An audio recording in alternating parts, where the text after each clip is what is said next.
एक बाप का बेटा गायब हो जाता है। वो पुलिस में जाकर रिपोर्ट भी लिखवाता है, लेकिन उसे कुछ भी हेल्प नहीं मिलती है। अब जो काम पुलिस वाले को करना चाहिए था वो खुद करता है और किडनैपर्स तक पहुंचता है। तो क्या थी ये पूरी की सच्ची कहानी, आइए जानते हैं।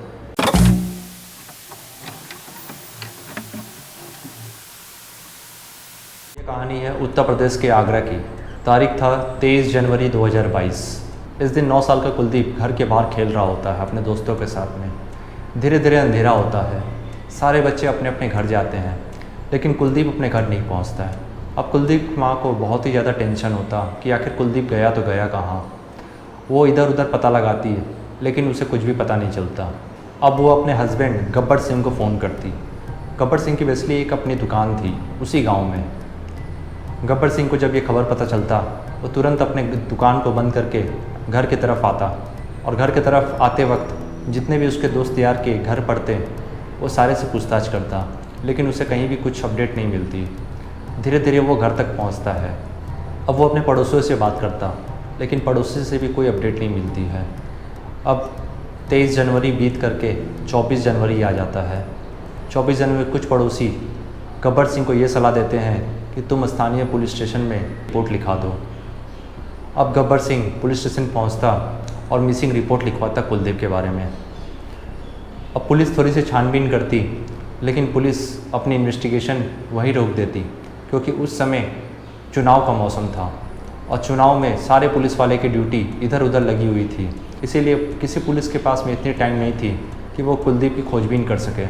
अब गब्बर सिंह और गब्बर सिंह की फैमिली बहुत ही ज़्यादा परेशान होती। वो तमाम रिश्तेदार के पास में फ़ोन करती, तमाम अपने दोस्तों के पास में फ़ोन करते हैं, लेकिन उन्हें कुछ भी कोई भी खबर नहीं मिलती है। अब गब्बर सिंह को पता चल चुका था कि पुलिस चुनाव के समय इस केस में ज़्यादा कार्रवाई नहीं करेगी। इसीलिए गब्बर सिंह सोचते हैं क्यों ना मैं खुद ही अपने बच्चों को खोजूं। इसलिए अब गब्बर सिंह एक पैम्पलेट छपवाते हैं। इस पैम्पलेट में कुलदीप की फ़ोटो होती और उसके गुमशुदा होने की खबर होती, और साथ ही में 5 लाख रुपए का इनाम भी होता। अब वो पड़ोसियों की मदद से इस पैम्पलेट को हर जगह चिपकवा देते हैं, यहाँ तक कि कुछ पड़ोसी अपने सोशल मीडिया में भी पोस्ट करते हैं इस खबर को, लेकिन तब भी इन्हें कोई भी सफलता प्राप्त नहीं होती है। धीरे धीरे वक्त बीतता जाता है। अब वक्त आता है 5 फरवरी 2022।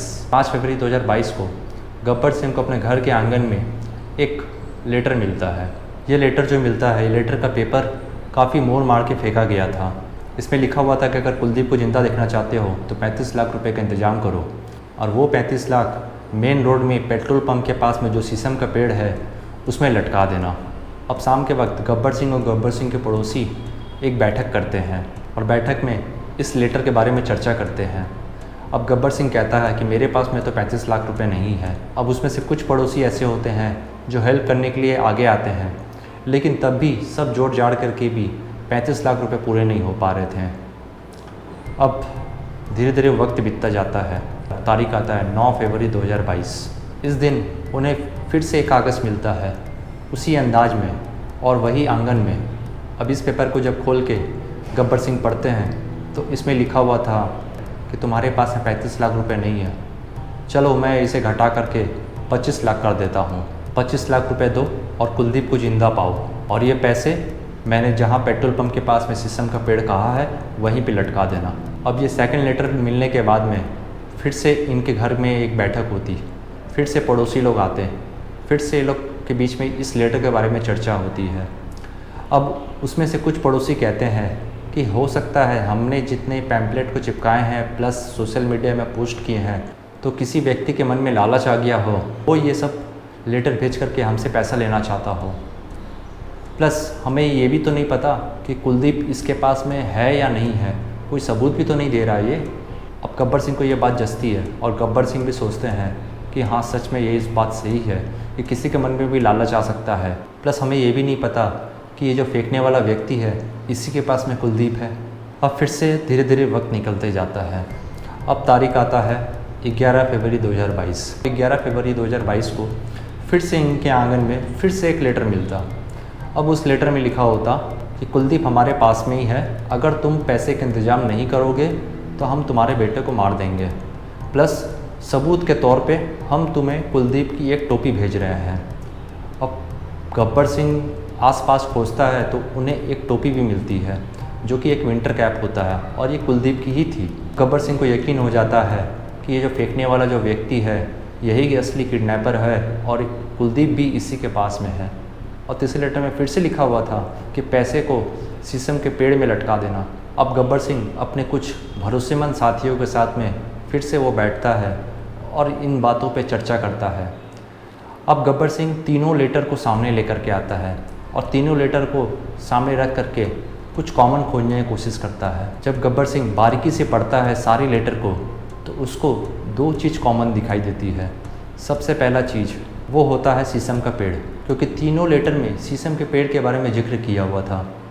प्लस दूसरा जो एक कॉमन चीज़ था कि सेकंड लेटर में लिखा हुआ था कि हम 35 लाख से घटा करके 25 लाख कर रहे हैं रकम को, यानी कि किडनैपर को पता है कि हमारे पास में 35 लाख रुपए नहीं है। प्लस तीसरे लेटर में हमने जो सबूत की बात की थी कि यही असली किडनैपर है या नहीं है, हम कैसे विश्वास करें, तो इसने सबूत के तौर पे कुलदीप की टोपी भेजी है।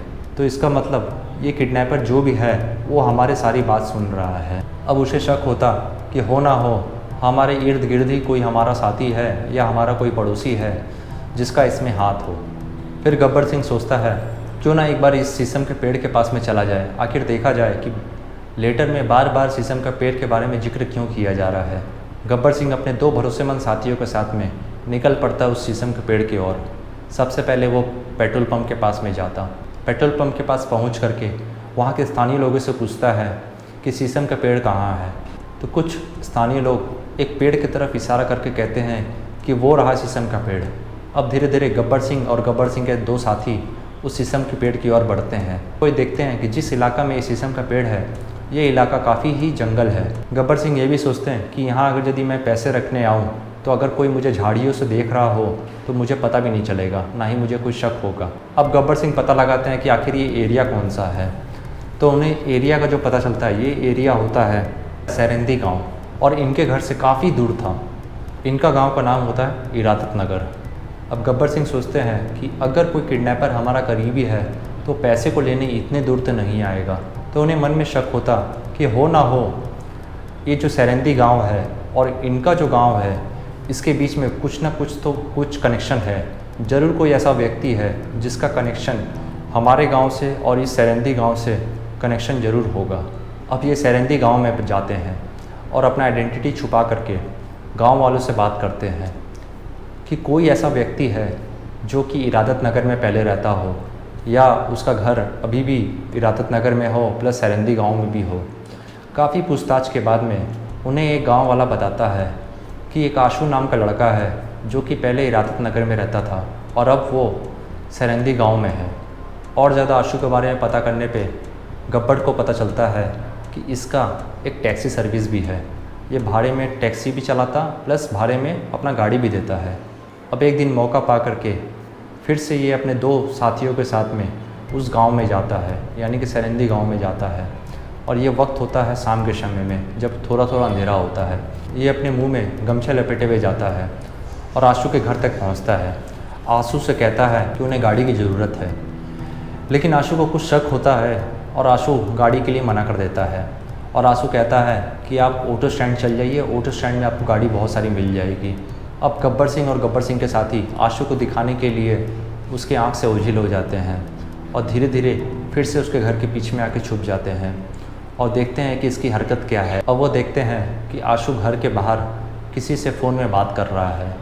अब बात करते वक्त वो बोलता है कि कुछ लोग आए थे, मुझे इन पर शक है, लेकिन मैंने उनको कुछ भी नहीं बताया। अब गब्बर सिंह इस लाइन को पकड़ लेते हैं कि मैंने कुछ भी नहीं बताया है। अब इनको आशु के ऊपर में शक होता, लेकिन इनके हाथ में लॉ एंड ऑर्डर नहीं होता, इसीलिए ये ज़्यादा आशु से पूछताछ नहीं कर पाते।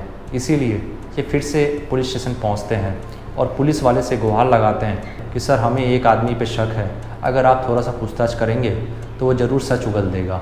अब पुलिस वाले भी सोचते हैं कि एक बाप अपने बेटे के लिए इतनी मेहनत कर रहा है, चलो अगर ये केस हमने सॉल्व कर दिया तो इस केस की सारी क्रेडिबिलिटी हमें ही मिलेगी। अब पुलिस वाले पहुंचते हैं आशु के घर और आशु को उठाते हैं और आशु से पूछताछ स्टार्ट करते हैं। आशुष टूट जाता है और आशुष कहता है कि सर ये किडनैपिंग हम लोग ने ही किया था। अब हम लोग कहता है यानी कि इसमें और भी लोग थे। इसमें जो लोग थे उसमें से एक का नाम था कन्हैया, दूसरे का नाम था मुकेश। अब कहानी कुछ ऐसा आता है कि इसमें कुछ पुरानी दुश्मनी थी। सबसे पहला मुकेश 2020 में ये गब्बर सिंह के घर में किराएदार था। इसी समय इसकी बहन के लिए एक रिश्ता आया था। अब आम तौर में देखा जाता है कि जो भी रिश्ते वाले होते हैं, चाहे वो लड़की वाले हो या लड़के वाले हो, वो एक दूसरे के बारे में गांव वाले से ज़रूर पता लगाते हैं। और यहाँ पे कुछ ऐसा ही हुआ। मुकेश की बहन का जब रिश्ता आया था तो लड़के वाले गब्बर सिंह से लड़की के फैमिली के बारे में पूछताछ करते हैं। अब गब्बर सिंह जो होता है वो थोड़ा सच बोलने वाले में से होता है। वो थोड़ा कुछ ऐसी बात बता देता है मुकेश के बारे में जिससे रिश्ता टूट जाता है। और रिश्ता टूटने के बाद में बहन इस सदमे को बर्दाश्त नहीं कर पाती है और बहन सुसाइड कर लेती है। तो मुकेश के अंदर में एक बदले का भावना था कि उसके वजह से ये सब हुआ। वहीं कन्हैया जो था, कन्हैया के ऊपर में एक बार चोरी का इल्ज़ाम लगता है और वो भी गब्बर सिंह के दुकान के बाहर। वहाँ उसे भीड़ पीट रही होती है लेकिन गब्बर सिंह उसे बचाने नहीं आता है। इसी के लिए कन्हैया के मन में भी एक बदले की भावना थी कि गब्बर ने मुझे बचाया नहीं। अब बात आता है कि कुलदीप कहाँ है, तो पता चलता है कि कुलदीप को उन तीनों ने 23 जनवरी को ही मार दिया था और मार करके उसी जंगल में उसे गाड़ दिया था जिस जंगल में शीशम का पेड़ था। इस शीशम के पेड़ के बारे में बार बार ये अक्सर जो लेटर में लिखा करते थे। फिर पुलिस वाले पूछते हैं कि आखिर लेटर कौन फेंक रहा था, तो पता चलता है कि लेटर कोई और नहीं बल्कि कन्हैया फेंक रहा था, क्योंकि कन्हैया का घर जो है वो बिल्कुल गब्बर सिंह के घर से सटे हुए था और कन्हैया का एक खिड़की उसके घर के आंगन के तरफ में खुलता था। इसलिए मौका पा करके कन्हैया उस लेटर को फेंकता था। इसलिए गांव वाले भी पता नहीं लगा पाते थे कि आखिर वो लेटर कौन फेंक रहा है। अब बात आता कि इसमें आशू का क्या पुरानी रंजिश थी, तो आशू का कोई भी पुरानी कोई रंजिश नहीं थी। ये जस्ट कन्हैया और मुकेश का दोस्त था, इसलिए आशू ने इन दोनों का साथ दिया था, बस और कुछ नहीं। अब पुलिस इन दोनों को भी उठाती है। अब पूछताछ में पुलिस को पता चलता है कि इन्हें तो फिरौती करनी ही नहीं थी, जस्ट इन्हें बदले के वजह से कुलदीप की हत्या करनी थी। लेकिन गब्बर जब पैम्पलेट के माध्यम से ये बताते हैं कि वो 5 लाख रुपए देने को रेडी है, तो इनके मन में एक लालच आता है कि क्यों ना हम कुछ पैसे भी वसूली कर लें। इसीलिए ये लोग एक प्लान रचते हैं, क्यों ना हम लोग इससे 35 लाख रुपए की डिमांड करें। लेकिन क्योंकि कन्हैया इनके बैठक में हमेशा इर्द गिर्द रहता है, इसीलिए कन्हैया को पता चल जाता है कि इसके पास में 35 लाख रुपए तो नहीं है। इसलिए ये रकम को घटा करके 25 लाख कर देता है। अब क्योंकि कन्हैया कुलदीप की तलाश में उन्हीं लोगों के साथ में था, इसलिए कन्हैया को पता था कि अगर हम लोग कुलदीप का कोई सबूत नहीं देंगे तो ये लोग मानेंगे नहीं। इसीलिए मुकेश, आशू और कन्हैया फिर एक दिन जंगल जाते हैं, उस लाश को गड्ढे से निकालते हैं और उस लाश में से विंटर कैप को निकाल करके बढ़िया से धो धा करके फिर गब्बर सिंह के आंगन में फेंक देते हैं। लेकिन अब सारा भांडा फूट चुका था। अब ये तीनों पुलिस की गिरफ्त में है। अब देखते हैं आगे कोर्ट इन्हें क्या सज़ा देती है। तो दोस्तों यही रहा आज की कहानी। कैसा लगा आपको कहानी कमेंट करके बताइएगा और हमारी इस वीडियो को लाइक करिएगा और अभी तक अगर सब्सक्राइब नहीं किया तो सब्सक्राइब करिएगा। फिर से मिलते हैं किसी नए नेक्स्ट रियल क्राइम स्टोरी में। तब तक के लिए जय हिंद।